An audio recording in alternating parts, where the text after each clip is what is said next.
প্রিয় অষ্টম শ্রেণীর শিক্ষার্থীরা, শুভেচ্ছা নিও। আজকে আমি তোমাদের 2025 সালের বিজ্ঞান বিষয়ের নতুন বই থেকে প্রথম অধ্যায় প্রাণীজগতের শ্রেণীবিন্যাস এর 7 পৃষ্ঠা থেকে বিভিন্ন পর্ব, উপপর্ব এবং শ্রেণীর বৈশিষ্ট্য নিয়ে আলোচনা করব এবং এর সম্ভাব্য নোট তোমাদেরকে দিয়ে দেব। প্রথমে তোমাদের বলবো, যারা আমার চ্যানেলটি সাবস্ক্রাইব করো নাই তারা আমার চ্যানেলটি সাবস্ক্রাইব করবে এবং আমার সাথে থাকবে। তাহলে চলো আমরা ক্লাস শুরু করি। 7 পৃষ্ঠার শুরুতে আছে কর্ডাটা পর্বকে 3টি উপপর্বে ভাগ করা যায়, যথা ইউরোকর্ডাটা, সেলফোকর্ডাটা এবং ভার্টিভার্টা। তো এখানে ইউরোকর্ডাটার সাধারণ বৈশিষ্ট্য দেওয়া আছে মাত্র 2টি, কিন্তু তোমাদেরকে যদি রচনামূলক প্রশ্নে এটা 3 নাম্বার বা 4 নাম্বারে থাকে তাহলে তোমরা এই 2টি লিখলে হবে না। এজন্য আমরা প্রতিটা পর্বের, প্রতিটা শ্রেণীর, প্রতিটা উপপর্বের 7টি করে বৈশিষ্ট্য লিখে দিচ্ছি। তো প্রথমে আমরা দেখব ইউরোকর্ডাটার সাধারণ বৈশিষ্ট্য।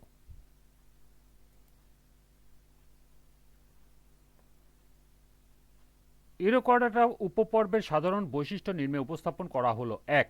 পরিণত প্রাণীতে নটোকর্ড থাকে না, লার্ভাদশায় নটোকর্ড থাকে। 2. লার্ভাদশায় নটোকর্ড, নার্ভাকর্ড এবং ফুলকারন্দ থাকে। 3. গলবিল বৃহৎ থলির মতো। 4. রক্ত সংবহনতন্ত্র মুক্ত, হৃদচন্দ্র রেভাস পেরিলাইস্টিস, রক্ত প্রবাহ প্রতিবার গতিপথ উল্টা দিকে পরিবর্তন করে। 5. টিউনিক বা স্টেটস দ্বারা দেহ আবৃত থাকে। টিউনিসিন নামক সেলুলোজ দ্বারা টিউনিক গঠিত। 6. এদের দেহে ডাইডেমনিন নামক রাসায়নিক পদার্থ থাকে। এবং 7. এরা উভয়লিঙ্গ প্রাণী, জীবনচক্রে ট্যাডপোল লার্ভা বিদ্যমান। এরপর আমরা দেখব সেলফোকর্ডাটার সাধারণ বৈশিষ্ট্য। সেলফোকর্ডা উপপর্বের সাধারণ বৈশিষ্ট্যগুলো নিম্নে উপস্থাপন করা হলো। 1. দেহ লম্বা, পাতলা, পার্শ্বীয়ভাবে চাপা, স্বচ্ছ, নৌকাকৃতি এবং উভয় প্রান্ত সূচালো। 2. দেহের সম্মুখ থেকে পশ্চাৎ পর্যন্ত স্থায়ী নটোকর্ড ও নার্ভাকর্ড থাকে। 3. গলবিলে অসংখ্য ফুলকারন্ধ্র থাকে, ফুলকাগুলো অট্রিয়ামে উন্মুক্ত হয়। 4. দেহের অঙ্কীয় দেশে এট্রিওপোর থাকে। 5. এদের বহির্নিষেক ঘটে। 6. রক্ত সংবহনতন্ত্র বদ্ধ ও উন্নত ধরনের হেপাটিক পোর্টাল তন্ত্র বিদ্যমান। এবং 7. প্রধান রেচনাঙ্গ হল প্রোটোনেফ্রিডিয়া। প্রোটোনেফ্রিডিয়া সেলোনোসাইট কোষ থাকে।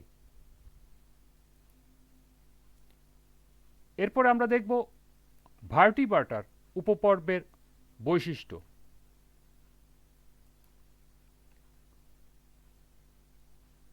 ভার্টিবার্টা উপপর্বের সাধারণ বৈশিষ্ট্য নিম্নে উপস্থাপন করা হলো। 1.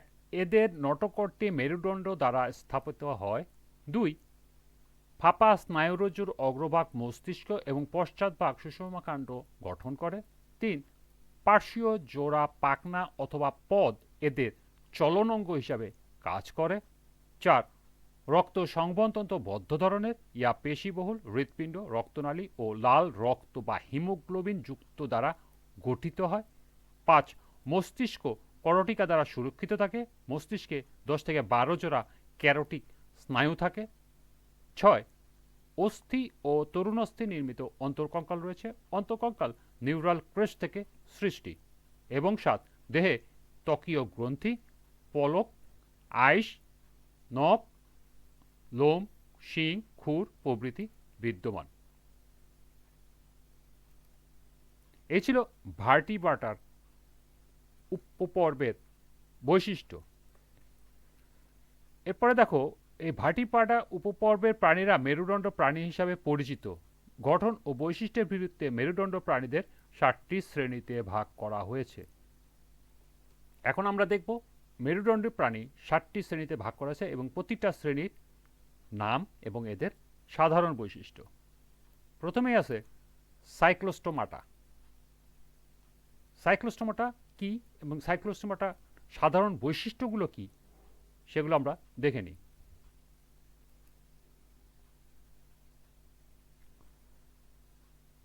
প্রশ্ন হলো সাইক্লোস্টা শ্রেণীর সাধারণ বৈশিষ্ট্য উল্লেখ করো। এর সমাধান হবে সাইক্লোস্টা শ্রেণীর সাধারণ বৈশিষ্ট্য নিম্নে উপস্থাপন করা হলো।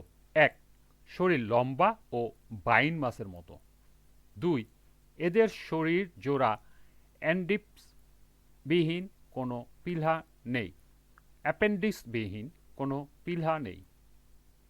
৩. দেহত্বক নরম, মসৃণ ও আঁশবিহীন, জোড়া পৃষ্ঠীয় পাখনা নেই। ৪. জীবদ্দশায় নটকট বিদ্যমান। ৫. খাদ্য পরিপাকের জন্য পাকস্থলীর প্রয়োজন পড়ে না। ৬. মস্তিষ্ক পরিদৃশ্যমান, হৃৎপিণ্ড ২ প্রকোষ্ঠ বিশিষ্ট এবং ৭. ফুলকা ছিদ্রের সাহায্যে শ্বাস নেয়।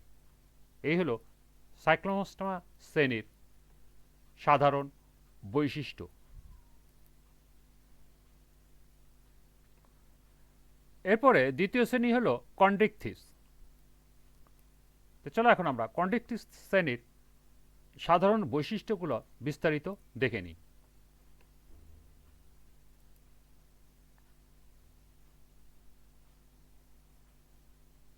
কন্ড্রিকথিস শ্রেণীর সাধারণ বৈশিষ্ট্য নিম্নে উপস্থাপন করা হলো। ১. এই পর্বের সকল প্রাণী সমুদ্রে বাস করে। ২. কঙ্কাল তরুণাস্থিময়, মুখছিদ্র দেহের অঙ্কীয় দেশে অবস্থিত।